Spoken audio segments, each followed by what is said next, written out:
Nitwa Minani Marie Rose nkaba imba ngaha muri komine Nyabikere intara ya Karuzi. Sanzwe ndumurimyi nkaba najewe naritavye kino giterwa c'umuceri nkaba narakirima.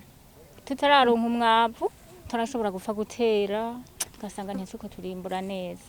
Ariko ubu ngerageje kubiraba dushobora kubona yuko tuzoronka umwimbu ushimishije. Tugifa kurima tora turonka nk'ibice 45 guco kwijana. Ariko ubu tugerageje kuraba ukuntu tuzokwimbura turabona yuko tuzoronka nk'ibice 90 kwijana. Tukaba tubikishije ishirahamwe ryaje kudufata mu mugongo rikaturonsa uwo mwavu. SIAP ni koperative mvyeyi mu makoperative ari mu Burundi. Ihangiro ryayo no guteza imbere igisata c'uburimyi n'ubworozi mu Burundi. SIAP rero ikaba ifise abarimyi b'umuceri ishigikira mu ntara ya Karusi mu kubaronsa ifumbire ya kijambere, imbuto zirobanuye no mu kubaha abahinga babakurikirana muri ubwo burimyi. Iyi mirima bagendeye niyo muri komine Nyabikere ku mutumba Mbabazi.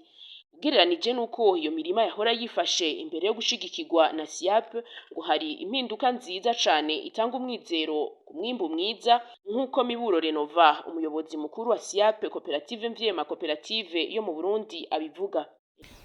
Muri rusangi turavye aho twagendeye muri komine Nyabikere aha mu ntara ya Karusi aho twagendeye koperative y'abarimyi abarimyi umuceri twashoboye gushigikira mu kubaronsa ifumbire ya kijambere no mu kubaronsa imbuto zirobanuye nk'uko mwagiye murabibona ndetse no mu kubaha abahinga cyangwa ubuhinga butuma batera imbere mu giterwa c'umuceri. Twabonye ko bariko baratera intambwe naho batarashika ku rugero twipfuza gushikako, ariko tugeranije naho twasanze bageze uno munsi biraboneka ko bariko baratera intambwe kuko twatanguye kubashigikira nkuko bavyivugiye bashobora gusarura itoni 2.5 ku hegitari, ariko ubwabo barashinga intahe ko uwo mwaka biteze itoni zababa 6. Muri komine Shombo ku mutumba Gaharo naho nyene hari imirima y'umuceri ifashwe mu mugongo na SIAP, bikagaragara ko hari abarimyi batitaho imirima yabo nko mu kuyibagarira.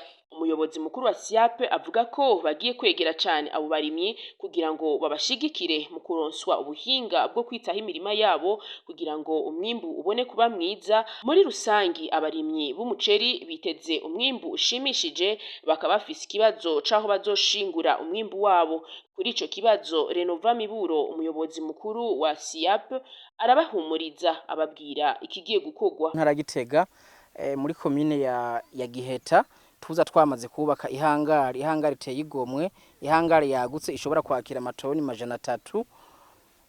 Turafise icizere rero yuko naba turiko turaherekeza turiko turigisha ubuhinga bwo kurima, tubonye ico gisata ca mbere co kugwiza umwimbu kimaze kuja mu ngiro, tuzoca dusimbira ku kindi gisata tubereke ingene bashobora gushingura uwo mwimbu wabo, ndetse bibaye ngombwa tubafashe bubakira ivyo bigacange tubavugire kuko muri SIAP kuva tugitangura kuva tugikurikirana amakoperative n'ubuvugizi turabukora tukadodora mu bandi bagira neza mu bandi bafasha mu gisata c'iterambere mu gisata c'uburimyi n'ubworozi bakaza tugafashanya. Kandi kira noneho leta yariyemeje ko ibwirizwa kubaka ikiga kuri buri mutumba. Turashimiye ishirahamwe SIAP kubona ryarashoboye kuza kutwereka ukuntu dushobora gutera igiterwa c'umuceri. Dushaka yuko n'ubundi n'ahandi bohashika kugira ngo dushobore kubereka ukuntu bohatera.